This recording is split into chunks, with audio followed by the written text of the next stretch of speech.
Texting 847 red 7 Omaha 609 or texting yeah, Blue 42 BBD Blue 42 Blue 42 Blue 42 Set. Yep. Back to the sack. Welcome into a man up. What a Monday. That is the redoubtable of himself, Tom. I am the highly questionable Audrey Miliaccio. Segment 1, all things madness. Can you feel it, boys and girls? Can you feel it? It's here. We are, 72 hours from tip of the play-ins? Is that right? They play them tomorrow. We're less than 24 hours. The play-ins tomorrow. 2 playing games tomorrow, and then 2 on Wednesday. Yep. That's what it is. Okay.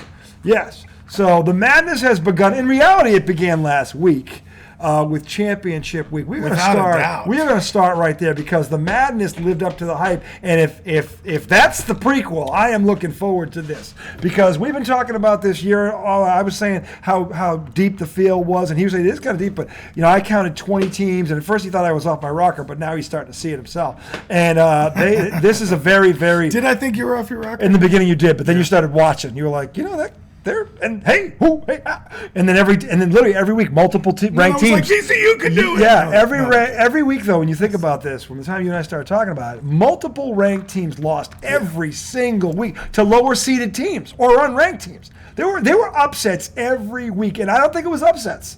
Because I think there are literally 20 teams. If you look at the top 5 seeds, and we will look at this, we're not going to pick tonight, but we're going to look at some of the brackets, and we'll go through these top 20 teams. And you tell me if I'm wrong. I'm telling you, one of those. No, I don't think you're off your. One of those 5 seeds is fucking Duke. If that's not making my point, I don't know what is. So anyway, but Championship Week now. I saw somebody pick UConn, who's a 4 seed. Their UConn's good. Well, we're going to go over records too because there's some. But let me share this. I mean, nothing allows the madness to really take effect in Championship Week, like working from home for one thing. Yeah. And then on top of that, one of your friends' wives going out of town. That's true. Because now you got a home base. Okay. And it was my wife who went out of town with my oldest daughter. With my wife. She was gone by Friday. Took it easy Friday night. Didn't do anything. Tom Izzo, you've been charged Saturday with being a delinquent husband when the wife is away. The mice play. How do you plead? I plead guilty. Guilty! So we didn't do anything Friday night, right? Yes. Respect. Yeah. Be respectful. It simmered. Saturday, boom, 1 o'clock. Mm-hmm. That's when it started. It was so rowdy. I came over on my lunch break. He came over on his lunch break. And go, hey! It was like, yes. And we watched college basketball until about 2 a.m. on Saturday. Literally, we were up all afternoon. So 1 p.m. Food, to drink, 2 a.m. Food, drink. I can see it in my face. I gained probably 6.5 pounds over the weekend. Yeah, it was crazy. Good food, though.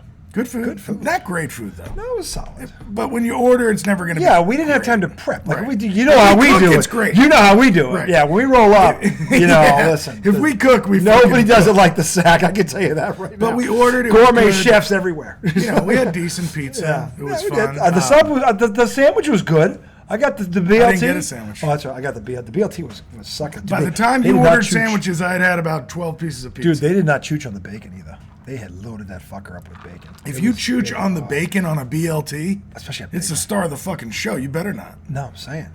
Wawa knows how to make a fucking sandwich. They do.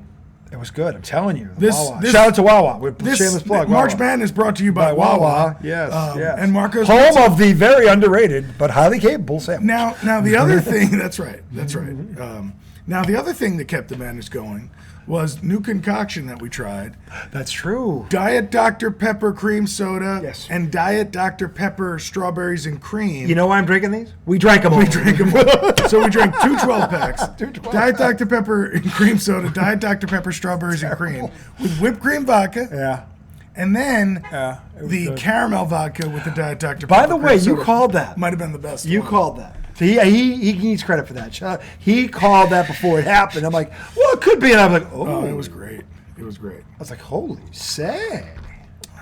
You might be onto something, Mr. Izzo. So we did that till 2 a.m. Sunday rolled around. 1 o'clock. 1 o'clock. Literally, what did you send the text? Doors open. It was like 11:40. No. It was like 10:40. 10:40. Yeah. I was like, so the clock has gone ahead. Yes. And which was rough after watching till 2 a.m. And all the games were riveting. A lot of them came down to the buzzer. Defensive. So I'll tell you what. You know what was great? Maybe he didn't appreciate it as much, but I think he even noticed it. The defense. I appreciated it because these were all semifinals and championships. These are the top. These guys, all of them, all these teams. Nothing was given. Nothing was really given. It all started with the freaking VCU. Yes. Dayton game. Yes. Very defensive. Yes, and credit to VCU because they got hit in the mouth. Yeah, they did. And they got up and they hit back. And the best thing the coach said, you saw that in the post game. He's like, "What was the key to saying? We just got tougher. We got tougher in the second half. We just got tougher." I'm like, and he said Brandon Johns became a man. Yeah, became a man. He was like, Brandon Johns became a man, and we just got tougher. And it was true. Like it was funny because my friend had texted me at the end of the first half and was like, "Fuck, they're too big for us."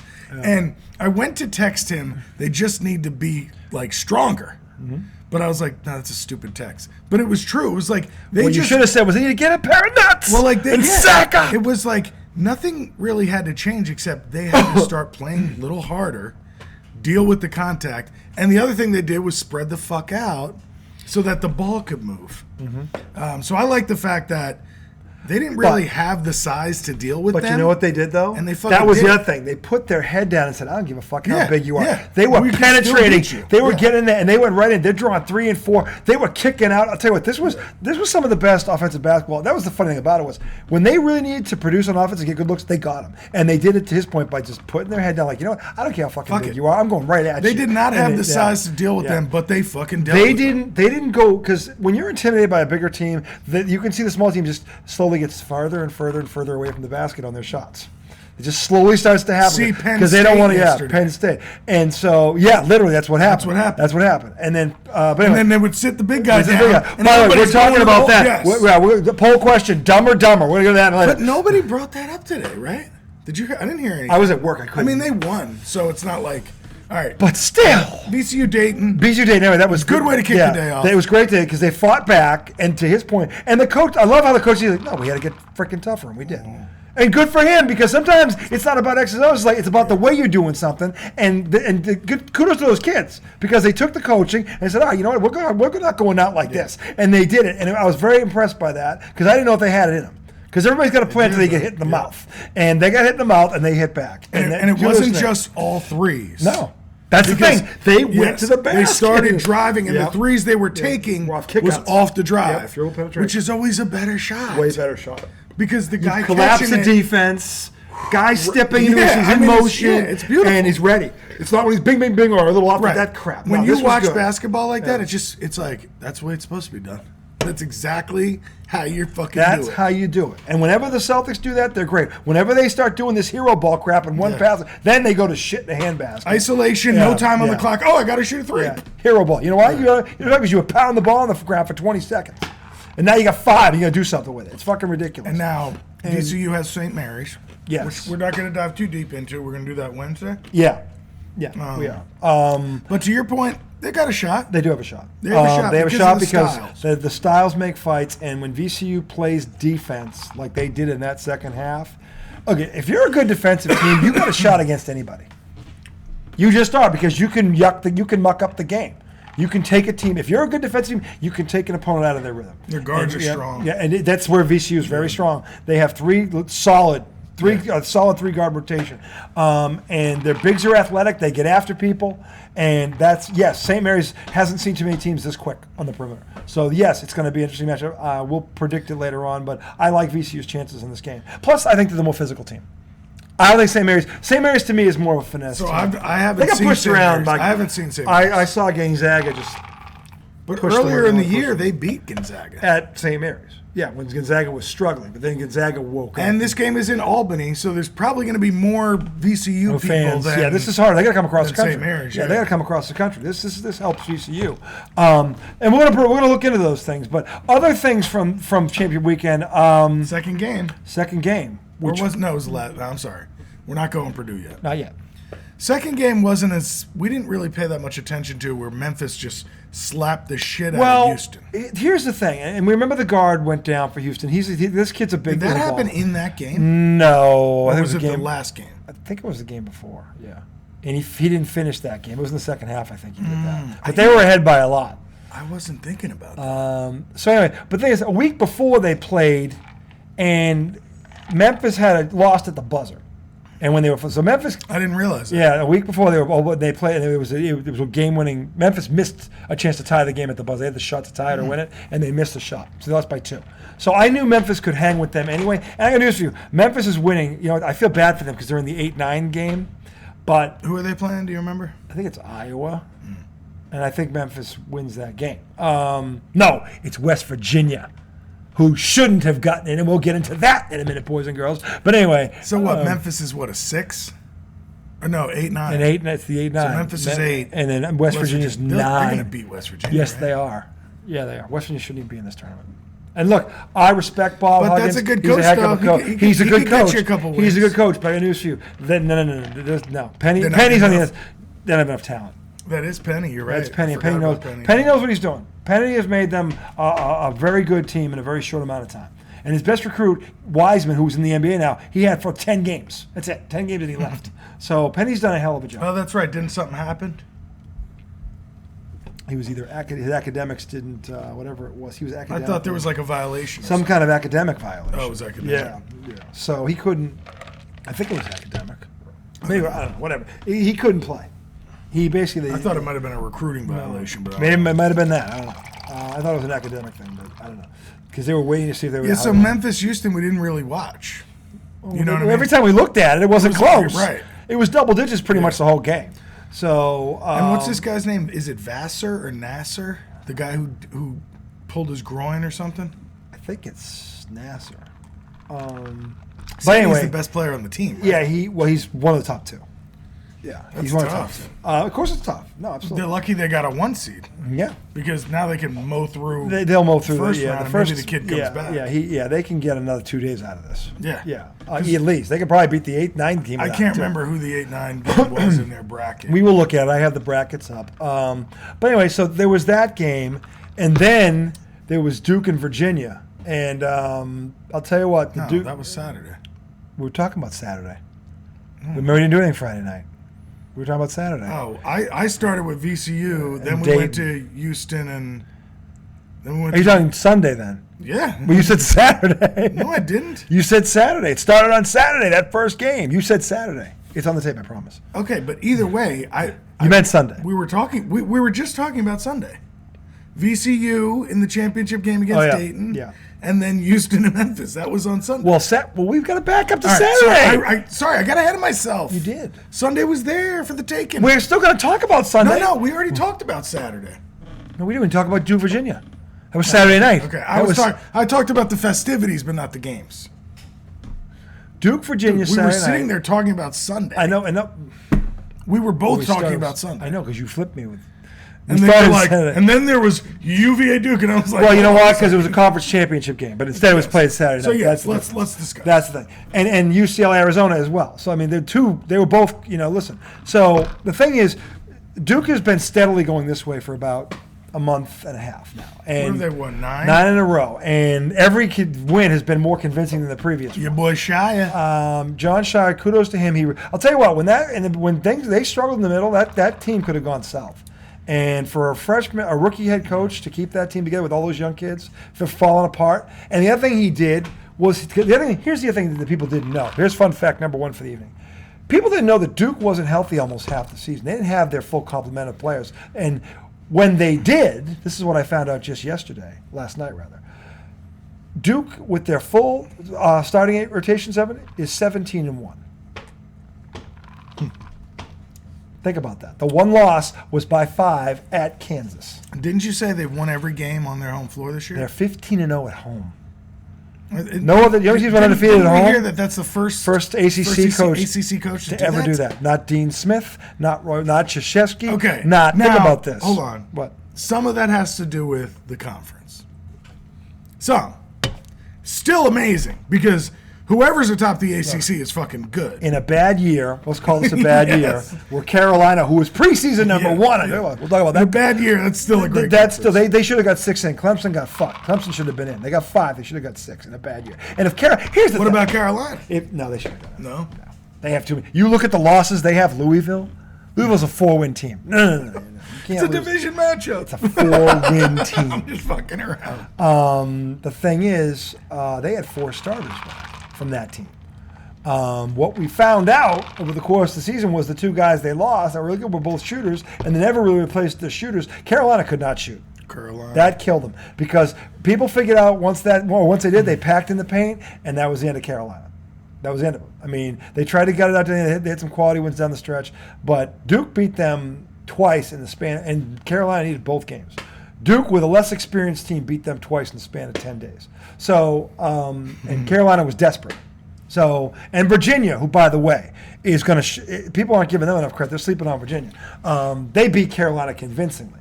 So, I'm just saying that Virginia. I think Virginia, Duke.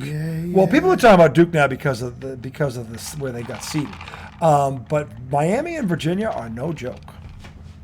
Neither one of them is going out lightly, or probably without at least one win. I wouldn't be shocked if they were both in the Sweet 16. I would not be shocked if they were both got out of this weekend. Who's UVA playing again? They're the 4 seed, the 13, whoever the 13 is. They actually got seeded higher than Duke, and Duke beat them 2 out of 3 times this year. But which I still don't get that one. But that's the weird shit. Mm-hmm. Yeah. Anyway, that's neither here nor there. The bottom line is the weekend, and then UCLA and Arizona in the nightcap, which that turned into a Donnie. So we're like, I barely remember that. We were drooling. You know why? He knows why we didn't. Dude, this whole weekend, it's like it was a blur. Filling out this bracket's going to be like, I never saw them play. It was like, dude, you watched them play 3 games this weekend. We had so much fun. It was fun. Sorry, Casey. We had so much fun. It wasn't bad, though. No, it wasn't bad. It was harmless fun. Yeah. I mean, it was pizza, sandwiches, and pizza, diet soda. And diet soda with a little bit of how's your father? With a little bit of where's your mother? Who's your sister? Is that your cousin? She's fine. She's with your brother. Oh, hey! That must be your stepbrother. Only in Pennsylvania. PA. Or maybe Nebraska. Not West Virginia? That's probably more likely than Pennsylvania. We're being honest. Anyway, not there's anything wrong with that, right? No, there's something Actually, wrong with that. That. Well, but, to each his own. To each his own. Yeah, to each as long as it's consensual. Yeah, whatever.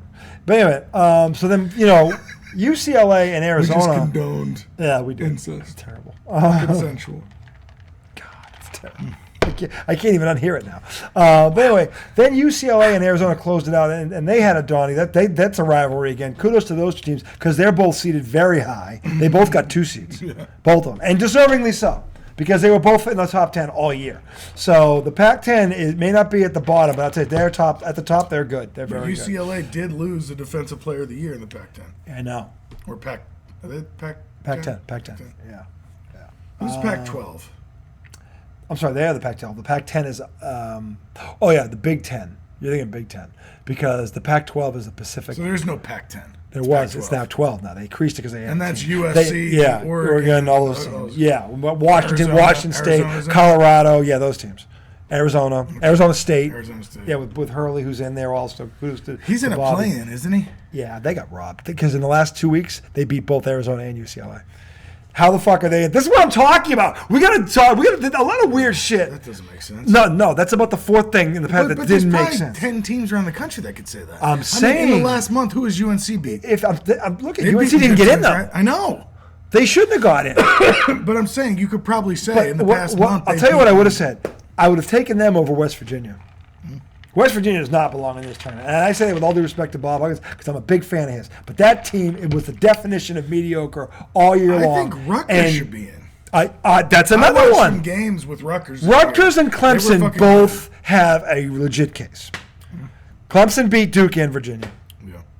I mean, Clemson was 23-9. They were 14-6 in the ACC, and they didn't get in. Are you what? No. No, that's a total lack of respect to the ACC. And I know why it is, because Carolina's down. One half of the pillars of power, them and Duke. Duke is coming back, but neither one of them was what they usually are. So that, and then Carolina never recovered. So they're looking, well, Carolina's not even here, so the ACC stinks. Well, you know what? Right. It is for you. Duke, Virginia, and Miami are going to prove you wrong on that. You heard it here first. Those 3 teams. Is that everybody that got in? NC State got in, and they were ranked, and Pitt got in. Oh, that's right. Yeah, because Duke beat Pitt in the semifinal. And Jeff Capel, congratulations, because he won ACC Coach of the Year. And Pitt was projected to finish 14th, and they finished 3rd in the regular season, and they were ranked for a couple. I'll tell you what, good for Capel. Kudos to him. So, anyway, which leads us into. He must be a pretty good coach. He must be. I mean, he got VCU to the tournament. Yeah, he did. Yeah, he did. Was he before Shock or after? He was before Shock. He was before Anthony Grant. It went him, Anthony Grant. I think then Shaka. Shaka went in 2010, right? Yeah, Capel was before that. Shaka. Yeah. Well, it was Capel, Anthony Grant. How long was Anthony Grant there? 2 years? Not that long. 2 years? They played well, and then boom, he was gone to Alabama. He was not even there 2 full years? Maybe a few. Wow. He was there when I went to school. Okay. And they were winning. Yeah. And he just. Well, Capel had him playing good. Yeah. No, I know Capel did. They made I remember them. I think they made the tournament. They might not. They did with Capel. They had a couple of good and a couple of bad. But I think he moved on to a higher job too at the end. Well, Capel went to Oklahoma, and that's when he recruited Blake Griffin. That's right, yeah. But he didn't last that long there. No, he didn't. And then I think he was an assistant at Duke for a while. He was. He came back to Durham for a while. Yeah, he did. That's what I think coaches do a lot. It's like, hey, come get some experience. Yeah. No, I have no problem with that. Yeah. That's a good thing. You're supposed to be a mentor. That's a good thing. So, Coach Cal. Anyway, a friend of mine played for him, and he recruited him. He doesn't do anything to help him as a coach. It's terrible. Really? Yeah, and he's been in college bouncing around forever, and Calipari's done nothing for him. It's fucking ridiculous. And Calipari left after the kid's freshman year, and then he had Bruce Flynn, who sucked as a coach. So he went there. Calipari recruited him, and Calipari leaves him hanging with fucking Bruce Flynn, who sucks. But anyway. Yeah, Shaka started 2009. Yeah, second year they went. Right. Then Shaka left. Then it was Will Wade, the guy that Morgan loathes. Oh my God. Does he still loathe him, you think? They had to tell you what. Oh yeah. Well, he ended up getting fired at LSU. That's true. So it's like all these coaches parlayed VCU into a major. It was a stepping stone. Yeah, which you can't blame them. No, but it's because also it's like mid-major school. But it's also like you could be king here forever. They could never pay him what one of those big schools could. No. However, you could stay here for 20 years and get $1 million a year. Or you can stay in Marquette for 20 years and get $5 million. Well, he didn't go right to Marquette. No, he went to Texas and won there. They were ranked in the top 10 when he was there. No, Shaka, yeah. But he didn't last. No, because he fired him. No, he left. He didn't get fired. He got the job. He left them to go to Marquette. But he leave them after a good season? Yeah. They were in the tournament. Everybody's like, why is he leaving? And then someone said, because actually Brian was a fucking football school. It's a football school. And he was like, they never have the budget. Marquette's a basketball school. In the Big East. Always been. In the Big East, which is a basketball conference. And no, I mean, look at Dwayne Wade, Marquette. Doc Rivers. Right? Yeah. Yep. Dave, yeah, I'll tell you what. Alfonso Ellis. I'll tell you what. He went to pro. Yeah, see, it's funny. Mike Rhodes and Will Wade were his assistants. Capel's assistant. No, Shaka's. Shaka. Okay, gotcha. Shaka started the Havoc, and these guys helped create it. Mm-hmm. The full court press that they used to run was fucking amazing. But it's only as good as those athletes. The one that Penn State almost pulled off the most ridiculous comeback ever yesterday because some dipshit decided with 5 minutes to go it was over. That sends a hell of a message, Coach. I didn't understand that at all. No, now that I only had one foul, it makes absolutely zero sense because that was the only thing that would have made sense. But whether you agree with it or not, I would have understood that. Yeah. But because at least then, but I still didn't agree with it because it was like when he was in the game. Penn State. I don't know why he did this. He had 5 days off before the next game. I don't fucking understand. You're playing for a 1 seed. You don't leave anything in the cupboard. You seriously, you don't pull that kid till there's 2 minutes to go and you're up 17. Then you pull him. You don't pull him with 5 minutes to go. There's too much time left, and the 3-point shot has changed the game. So how do you fucking? And then he sits there as the lead is just. This is the other thing. Once they got it to like 8. He should have stayed on the floor. Right. No, but he would do offense, defense. That's why I thought he had 4 fouls, because he kept taking them back out. I'm like, the only reason you do that is because he has 4 fouls. So I don't understand why the fuck that happened. But there was a time where he was gone for a couple minutes. Like it was like a 3-minute stretch. And that's when they it went from I don't know how far it was 17, and it wasn't a sudden. It was gradual. Yes. But it kept building up, and I'm like, and I'm thinking the guy must have 4. Then he starts bringing him in for offense. But then he takes him back out every day. I'm like, he must have 4 fouls. Then why else would you do that? And then he looks it up on his phone and goes, he's got 1 foul. And I'm like, what? What? This was after the game was over, by the way. It was like, he had 1 foul the whole time. I'm like, what? He had 1 foul? Then I'm like, oh, now I don't know who the dumber coach is. But I'm just like, you got to be kidding me. I can't find anything on it. On how many fouls he had? No, of like I looked up like Zach Edey substitutions because we didn't see anybody, after the game say, why were they doing that? Because they won the game.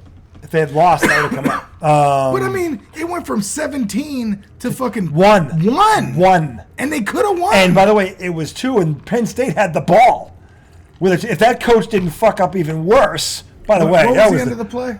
He called 2 timeouts. Oh, the inbounds. Yes. What the fuck? 2 timeouts, and that's what you come up with? He had them going away from. There's 3.5 seconds left. He's got them going away from the basket with 3.5 seconds left. Pooped. Everybody pooped. It was a massive. Right. There was poop all over. It was a massive shit. I mean, it was imagined by the Penn State Nittany Lions in that moment. I mean, from coaching to the execution of players, it was awful. So here's what happened. They missed the free throw, so that it was 2, right? Here's the other problem. And then they're coming down the floor. Here's the other problem. And Edey wasn't on the floor. Before that guy shot the free throw, what this dipshit coach, if he was any good, would have done, would be like, look, if they miss the second one, go. We're not calling timeout. Because 1, the big man can't get back in the game because it's a live ball. And 2, before the defense gets set, you can penetrate because there's no shot blocker in there anymore. But instead, this lollygagger lollygags up the court, lollygags over half court, lollygags. No, he didn't lollygag. He ran, but there was only 6.8. He was skipping. There was 6.8 seconds. Yeah, he wasted half the time. Exactly. And did nothing. He gets over half court, and then he calls time. I'm like, well, what the fuck was the point of that? Play from the sidelines. You cost yourself 3.5 seconds, and now they can put the big guy back in the ball. By the way, you know where they put the big guy? On the ball!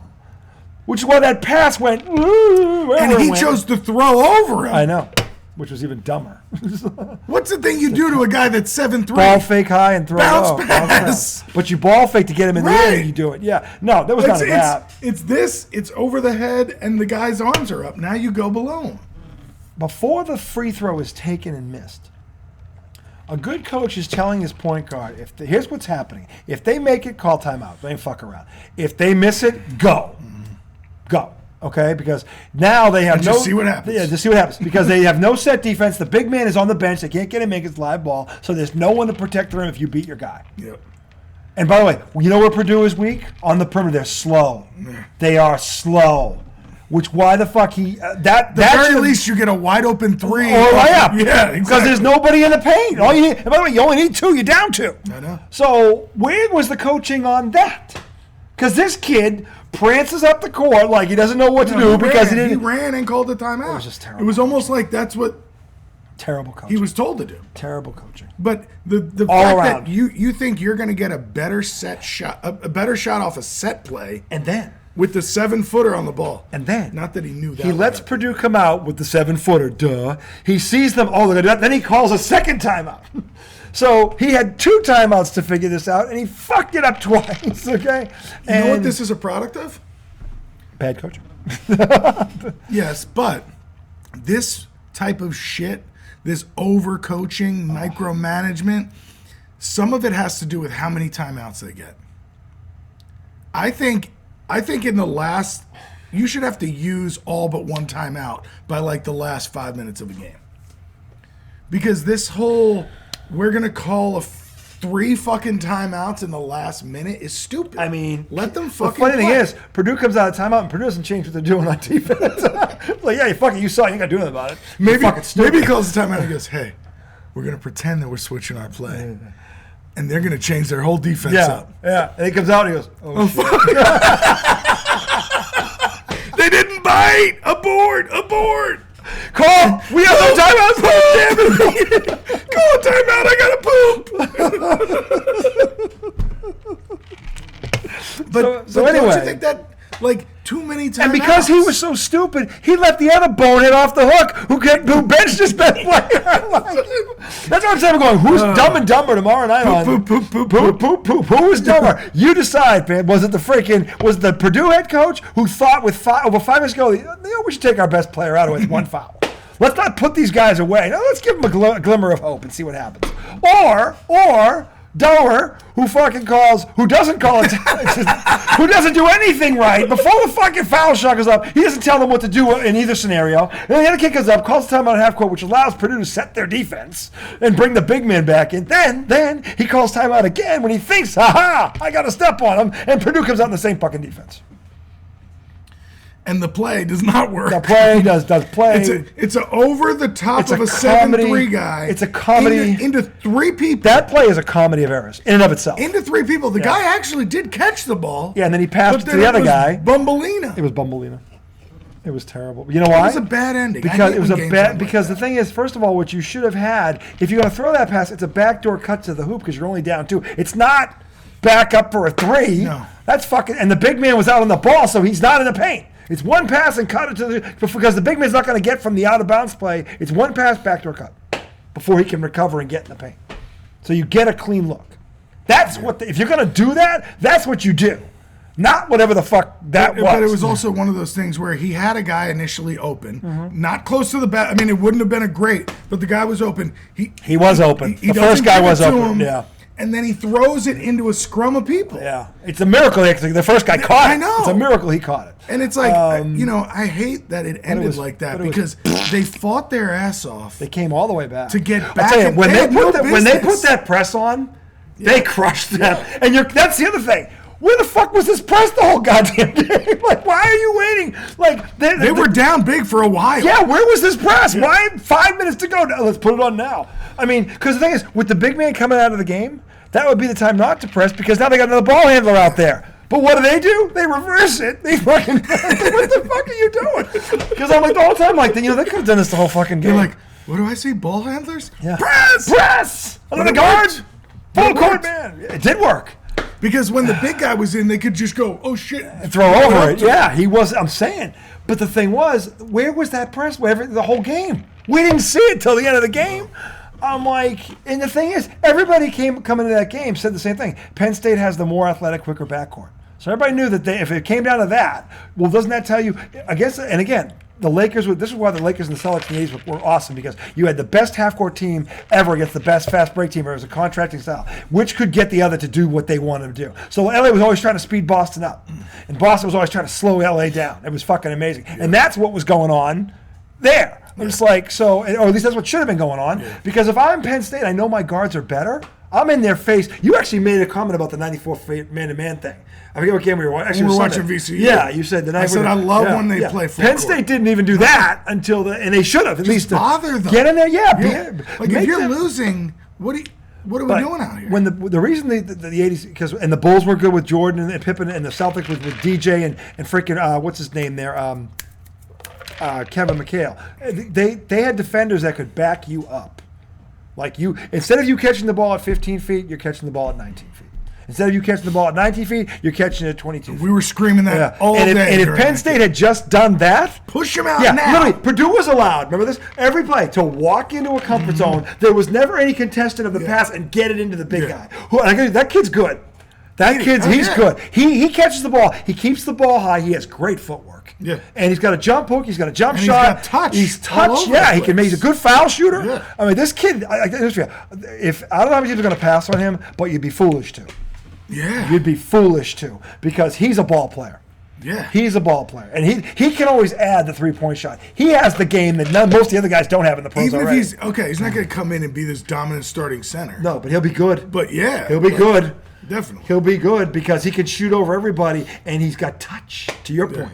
He's got touch. And but to beat that team, you got to push their guards away from the basket. He kept yelling there was a couple things they weren't doing. So first of all, it was pushing out because they were playing a 2-3, I think. Yeah, they were in a sag zone. When they finally went zone, it was a sag zone. It wasn't aggressive. The center, like, if the ball was at the top of the key and Edey was on the block, the center was paying attention to the ball. Yeah. And I'm like, start pushing his ass off the block. Yep. Because the minute they pass to the side of the court, now they throw an entry pass and he's on the block. He's already on the block. All he's do is turn and shoot. Yeah, like what do you care about that penetrator up there? You got to get him 3 feet off that block. You do. You know, so they didn't know how to defend him. Then when they would try to bring the double team, they would inch back to the 3-point line. Yeah, that's got to be quick. Let the guy shoot. Yeah, that's got to be that ball's coming out. Right. Not let him dilly dally and fuck around with it. You got to make him. You got to commit. Make him pass it out. Because what they were doing was diving down and like reaching. Yeah. He would make a fake pass. Yeah. They would run back to the 3-point line, and he's got a freaking turnaround. Yeah, it was dumb. Layup. Like the whole defensive scheme in the half court. Never adjusted. The Penn State's defensive scheme in half court and just man to man was backwards ass. It was stupid. It played right into Purdue's hands, and this is why Purdue should be worried, because Duke is in that bracket, and Duke has better guards than the guards I'm talking about. Okay, Duke has 2 guards that literally, I'll tell you what, they made life miserable for Miami. That kid, the point guard there, Angel, whatever his name is, he's a stud. And I'll tell you what, but Duke has 2 guys like that. More importantly, though, who? More importantly on Duke. Philip Pikowski. Yeah, they've got a 7-footer. The one thing this guy never sees. Who can put the ball on the deck like a guard. Yeah. And then they'll pull him out. He'll pull him away from the basket. And if he doesn't go out there, he'll kill him. Yeah. He'll kill him because the kid can make that shot now. And it's like he's starting to play like that dude. He was the top recruit in the country out of high school, and he's starting to look like it. Okay. Now, beef-wise, can he push him out? Yep. He's big enough, and remember now, Duke has 2 of them. Right, they've got 2 of them. So maybe for defense, he won't probably the other guy will probably start on. I mean, Duke can come at these guys a lot of ways. And Shire is a good coach already. He knows the game. He was a starting guard on Duke's national championship team in 2010. He knows how to get through this tournament as a player. He's probably got a bunch of assistants. From his team. Yeah, I think he has Nolan Smith and guys like. I think he's got some guys. Nolan Smith has been there for years. Right? Yeah, he's good. He's another one. The bottom line is Duke knows how to navigate this tournament. Don't be fooled by this so-called, that's a rookie coach. That dude's been in that tournament as a player and won it. Who better than him? Okay? Coach Calipari. He's been K's assistant for years, right? Yeah, he's been through it as a player and a coach. He knows it from both angles. He is the perfect guy to direct that team through the tournament because he had to win with young guys when he was there. So he knows what it's all about. And they're peaking at the right time. And if I'm Purdue right now, I don't want to see Duke. And I don't want to see Duke. But Duke has to beat Oral Sex Roberts first. Oral Sex Roberts. You know, Jay Billis brought up a good point. They should have kept their name the Titans, because now they're the Golden Eagles, and Titans is just much more intimidating. They're more badass with the Titans. When did they change? I don't know. Oral Roberts? Oral Roberts used to be the Titans. Now that Jay Billis brought this up. Just this morning, because he did his bracket. Yeah, but how would I remember that? The only time I knew about Oral Roberts was last year when they beat Ohio State. And I didn't know either. He told me. I didn't know either, yeah. So, no, I'm saying you should have known. I'm saying I didn't know that. But then when I think about it, Titans is a little more intimidating than Golden Eagles. It makes me think, you make them remember forever the night they played the Titans. Say it, see? See how we tied that into you got your wish tonight too. You can tie that. Anyway, no, but the point is, there was a lot of great basketball this weekend, but that was some bonehead coaching on both parts. You just wish for the kids that it ends better. One guy taking his best player out when the game is not over yet, and the other guy for taking so long to figure out the way to attack a team that any team that had success again, that's what they did to him. So, because trying to match up with that kid when you don't have a guy over 6'10" is not going to happen. It's just not going to happen. Their front court looked small. They look small. They're 4, they're 5. Yeah. It was like a bunch of guards. The kid took advantage of it, but I'll tell you what, Purdue's guards are going to be their undoing. The first team that figures this out, that has the guards to do this, is going to send them home. I'm telling you that right now, because if you get in their face 94 feet and they don't walk the ball, everything gets fucked up. That kid has to come further away from the basket. Then you don't have to push him off. Then you don't have to push him off the block. He's got to go 5 feet up further to get the ball. If he's standing at the foul line, you win. Put your leg right in his ass and don't let him foul line. You win, because right there you can literally get under him. That's what I'm saying. You have to put your body right behind him. You always want to, when it comes to playing a big man, when he's out there, you want to be under him. Yes. Because he's not quicker than you. That's your advantage. If he gets you down there, it's over. It's over. That's his game. You got to get And we talked about it. He never brought the ball down. Never brought it down. This kid's well coached. Turns. Whoever his coach was in high school, and this kid fundamentally is very good. Yeah. He's very good, and he's going to be an excellent pro. I'm telling you right now, that kid's going to make some team very lucky. He doesn't miss a lot of shots around the rim. He can shoot free throws already. Most kids that age, that size, can't shoot free throws. Yeah. Remember Kofi Coburn last year for Illinois? He was 22-12. He was legit. Now he's over in Japan because he can't shoot. This kid can shoot. Yeah. So the thing is, but he's got problems with his guards. So and then there's VCU, who I think. I was very impressed with them. I think they can beat St. Mary's. I predicted that in one of my brackets. I'll give you one of my brackets in a little bit. I did one for the ESPN Challenge. I'll give you my Final Four and everything. I'm definitely picking VCU. And I think a lot of people are. I'm also biased. Because they have the guard advantage. This is why people pick them. They said they are quicker at the guard spot than St. Mary's, and that's how they're going to beat them. They got to prep like they did against Dayton. Go out and get them. When they did that, the whole game changed. And I'm telling you, they can do the same thing. And Dayton is similar. Dayton's got big guys that can play. They got good shooters. St. Mary's is very similar to that team. But in terms of the backcourt, Dayton didn't shoot well. No. If St. Mary's shoots well and they have bigs, that's going to be tough. They don't have the bigs. Their guards are better than Dayton. Their bigs are not better. Really? Yeah. Dayton's bigs were really good. They're good. They are legit. That team was 25-7. Whatever they were. They were legit. That's why I can't believe they didn't get in. And then they didn't get an invite to the NIT, which is just embarrassing.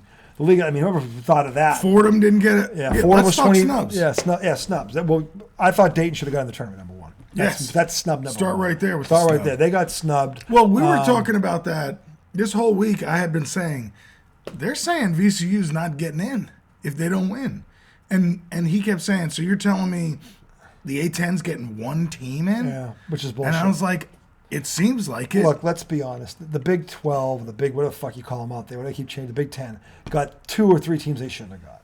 Yeah. Because of the Big 10. And I got news for you. The other thing, fucking, no one's going to tell me that fucking Kentucky is better than Clemson or that West Virginia is better than Clemson. They're not. They're fucking not. Is Kentucky better than Dayton? I don't know. I really don't know. But they were like 4th or 5th in that conference. And look, Alabama's legit. Kentucky just got their ass beat by who? Vanderbilt. Who then got their ass beat by who? What tournament is that? That was the SEC. SEC? Yeah, by Alabama, right? Alabama was it Texas A&M? That was A&M. No, Alabama stomped Texas A&M. Yeah, they did. And by the way, 2 weeks ago, A&M beat them. That's what I thought. Yeah. I thought they got beat by them. So I think that those two, they're legit. I wonder what the difference is. Tennessee, when they were healthy, they're legit. I think they got 3 legit, but they got more than they should have got, and that Big Ten got more than they should have got. Clemson should have got in. Dayton, I thought, should have got in. If West Virginia at 19-14, look, Michigan State got in because of Tom Izzo. Those two. 19-12. They were 19-12, like 10-10 in the Big Ten. That's why they got in. They were 500 in a power conference. But Virginia, but Clemson was 14-6 in a power conference, 23-9, and didn't get in. And they beat Duke during the regular season. It has to do with this net rating and the quad 1 wins and the quad 2 wins. We talked about it. Because Carolina is down, everybody just thinks that league. I got news for you. Those don't sleep on Virginia, Miami, and Duke. Don't do it. And don't be surprised if NC State and Pitt win a game. Don't be. But so what I've been hearing a lot of on Twitter, and I need to do some more research on it, but people are blaming the Power 5 conferences for, I think they're saying they're not playing mid-majors. Yeah, they're not giving them enough. So it's making it harder so that mid-majors can't get in because they're you're only getting one team from the A10. Yeah, they can't get their strength of schedule up because the powers that be they're shutting them out. They're shutting them out. So now it's allowing shit like this. Which, by the way, is pathetic. But do you think that is that means? what's You're happening? afraid. You know what that means? It means you're afraid to compete. First of all, everybody has to play an out-of-conference schedule. Right. So if I really want to build my program, this is what Duke does, what Kansas does. This is why they're who they are, because they're out of conference schedule. And, I will say this about Michigan State. They don't duck nobody either. They play – Michigan State every year has one of the toughest out-of-conference schedules. Izzo ducks nobody. I'll give them that. I will. Well, but they're in a conference where they're playing. I know, but that's how they keep – even when in a bad year, they go 19-12 and have a 10-10 record. This is a bad year for them. Mm-hmm. That's a good year for most programs. Yeah, it's a bad year for them. But that's why. So – and then the mid-majors are trying to do that, to your point. And they're not letting.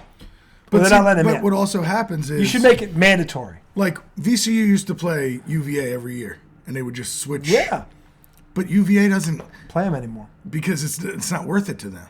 Because if they lose to VCU, I know why they do. That's a bad loss. But here's what you do.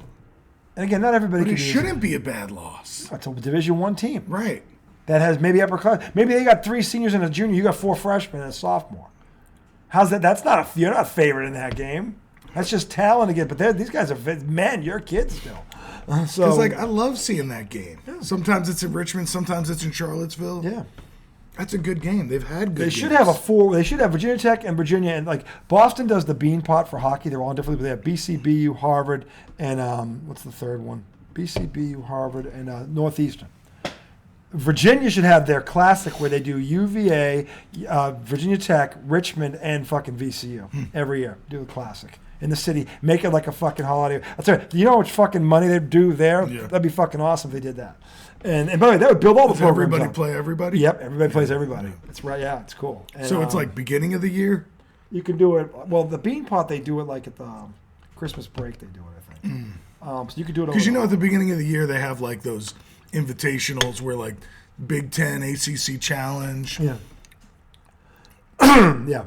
But bean pot does it. That's why it's tough because but they do it early in the year. UVA and Tech are in ACC. I know, but in the beginning of the season, you can have an out-of-conference schedule. Yeah. And that shouldn't ding them because they're both Division I teams, to your point. Yeah. A win is a win. Because the bottom line is, if you're going to sit there and say it's not going to help them, then you can't hold it against them if they lose. Because it hurts them when they lose, but when they win, it really doesn't help them. Yeah. And that's bullshit. It should have the same impact both ways. Right. It should, but it doesn't. If they lose, it kills them. But if they win, you beat them. Yeah. What the fuck am I? That's why they don't do it. And I don't blame them for that. But the point is that's how you build a program. So a quad one win. Quad one win. Do you know what it is? It's like the top 25. So it's or a power conference home games versus RPI teams ranked in the top 30. So basically, all right, just outside the top 25. Okay. So if you're in why the top 30? Because it's half of the field. It should be 34. Maybe half of the field. That make more sense to me. All right. Well, so a quad one win. What? There's like 120. There's 318 Division I schools. But 68 of them make the tournament. So how is that a quad? I'm just saying, it's quad one is if it's top 30. That's why top 30 ranked teams. Yeah, that makes sense. I think it could be 34 top 34 ranked teams because that would make sense too because you got at-large bids, and that's where you want to have games like that because that can help determine those. But anyway, the bottom line is. It's like a fucking cracking a code here. Anyway, what was, ridiculous. It's like trying to find what was the what was the movie where they were trying to crack it? With the Da Vinci Code? Da Vinci Code. It shouldn't be this complicated. Yeah, it's like it's like the one. What was the? I think it was a cartoon where the guys whatever was supposed to be was on the bottom of a thing and you couldn't see unless you hit it with a light. It was so fucking weird. But it's like, how many home games is VCU ever going to get to play against a top 30 team? I don't know. They got to pull because Gonzaga's had to fight this problem for decades. But now that they're so good, people invite them. Mm-hmm. You know, and VCU is trying to get to that point. And to get to that point, you've got to play some of these heavyweights and beat them. Or you got to do well in the NCAA tournament, which Gonzaga did. Let's be honest, Gonzaga did this through the tournament. They weren't getting these games. I mean, and Gonzaga, by the way, when the Maui Invitation, they try and get in tournaments like that. They didn't always get in, but they try to, because you knew Duke was going to be there, right. You knew Kentucky was going to be there, you knew Kansas was going to be there, and MSU and all this shit. So that's part, but Gonzaga also did it in the NCAA tournament. They started getting to the Sweet 16 every year, and then they finally got to it was gradual, and now they've made 4 Final Fours. Now, they haven't won yet, but they've made 4 Final Fours and I think 1 or 2 title games. You can't deny that shit anymore, and that's in the last 15 years. So they have come. This has been gradual. And Mark Few, to his credit, he's been there the whole time. He's built this program. So VCU is trying to do that. Okay, and again, it can be done. They don't have the program. Well, no, but you got to go play in some of those tournaments. It starts there, and when you get into March, you got to knock off a team like St. Mary's. But also Gonzaga has become like the heart of college basketball in the Pacific Northwest. Yeah. It's going to be tough for VCU to become that in this area when you have Duke, North Carolina, down Duke there. and North Carolina. You got Virginia, who's now legit every year. And it's been legit since But here's the thing. It's a basketball hotbed. Mm-hmm. You're like, there's talent everywhere. We can especially play. Hampton guys, Roads area. We're going to play these guys, and that guy. They're like, really? I want to go there and fucking play those games, because our conference play is easier. I found the quadrants. Okay. Home games versus RPI ranked teams in the top 30. Oh, we knew that one, yeah. Neutral games versus 1 through 50. Okay. So that would be like a that would tournament. be the tournament, yeah, those things, yeah. And then away games versus 1 through 75. That's quadrant 1. That's just quadrant 1. Quadrant 2. Home versus 31 through 75. Anybody rank 31 through 75 on your home floor? Yeah. Neutral versus 51 through 100. Oh, this is a gradual thing. Okay. And then away versus 76 through 135. That would make sense. Quadrant 2. Okay. Quadrant 3. Quadrant 3. Yeah. So this is how they're breaking it out. So first quadrant, okay, forget it. Quadrant 3, home versus 76 through 160. So now you're here when... That's virtually half of Division 1. So when somebody says, they've got 2 quad 1 wins, okay? That could mean they played an away game against the 75th team in the country. I thought quad 1 was 30. 1 through 30. No. So it's all 3 of these things. So a quad 1 win could be a home game that you win against an RPI team ranked in the top 30. Okay. It could also be neutral games versus 1 through 50. And it could also be a win in an away game versus 1 through 75. That's quad 1? That's quad 1 on its own. Okay. So, like, all these people that are falling in love with saying shit like, they got 4 quad 1 wins. Okay, so what that could mean is you beat the 72nd ranked team in the country, the 75th ranked team. On their floor. On their floor. But that's a bubble team. That's not as the field of 68. That's a bubble team. That's not as impressive as when I think quad 1. I think they beat a top 25 team. That's what I immediately. No, I get that. I get your point. And what I would say to that is, I agree with it. But I would add that that's a bubble team. A bubble team. If you first of all to be in the bubble, you have to be pretty good. Yeah, you can't be a bad team. Scrub teams aren't on the bubble. I'm not saying they're scrubs. I'm just saying when I keep hearing this quad, I'm thinking, you beat a top 25 team, which could be the case if it was a home game. But I think as I look through and pick my games, I'm not going to put so much weight on this quad bullshit. Okay. I understand that. Because not all quad wins are created equal. No, they're not. There's a 30 team, there's a 50th team. Those aren't equal. Team, right. That's all I'm saying. Okay, but a 50th team is in the tournament too. They're a tournament team. So, look, the thing is... the 68th team could be. Every year this happens. Every year there's 4 or 5 teams, you're like, what the fuck? Both ways. And to me... I don't think this year was that egregious.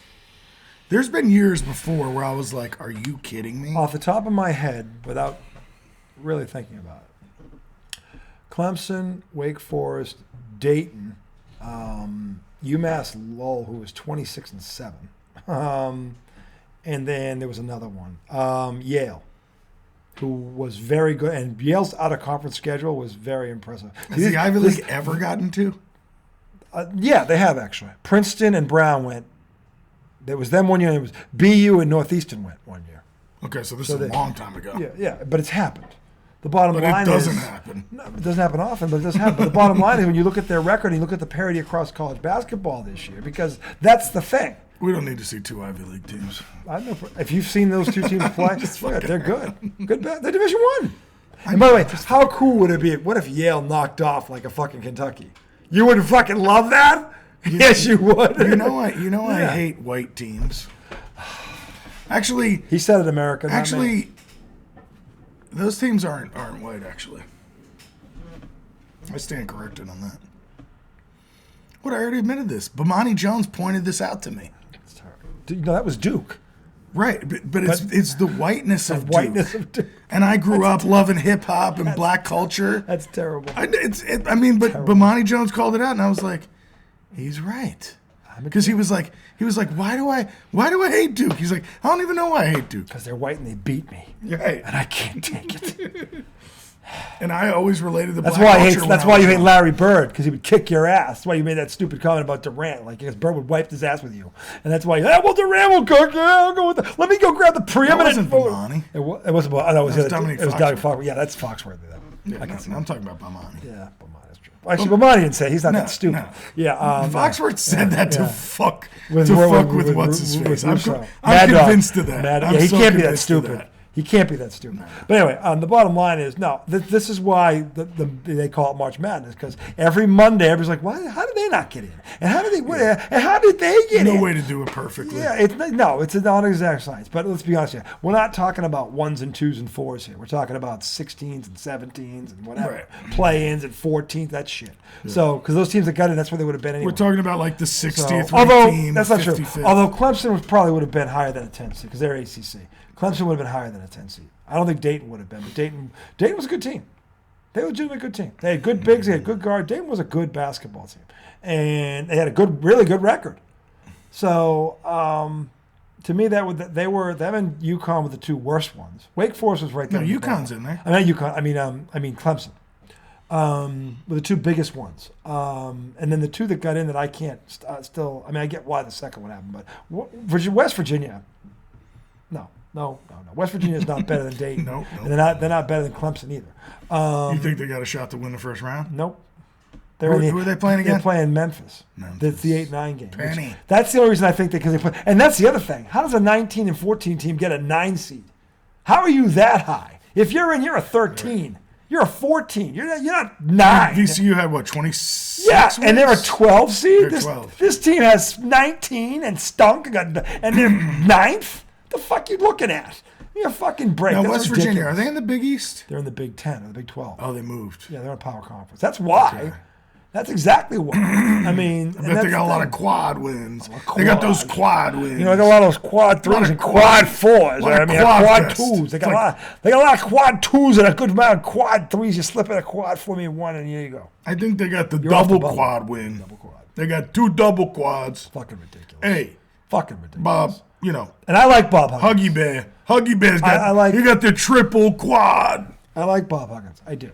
And he's a good coach. But this was a bad year for them. It just was. And I love Tom Izzo. I love him. But come on. I'm sitting right next to you, asshole. Come on. You're not going to tell me they were better than North Carolina. You're looking at Tom Izzo. I know, but not that Tom Izzo. What do you mean? You're the one and only Tom Izzo. This guy's trying to, he's riding your coattails. I'm Tommy Izzo. Yeah, he's Tommy. Even though you always called me Tom. He's T-Sizzle. Like my mother. Call him T-Sizzle. What am I supposed to call you, Thomas? Tommy. What's wrong with Tom? No, I'm just saying, you sound like T-Sizzle. my mother. He's T-Sizzle. You see him when he sizzles those smash burgers. Oh, they're delectable. Put me in front of a stove, folks. Well, Beautiful things happen. See what happens. So anyway, no. Watch the magic.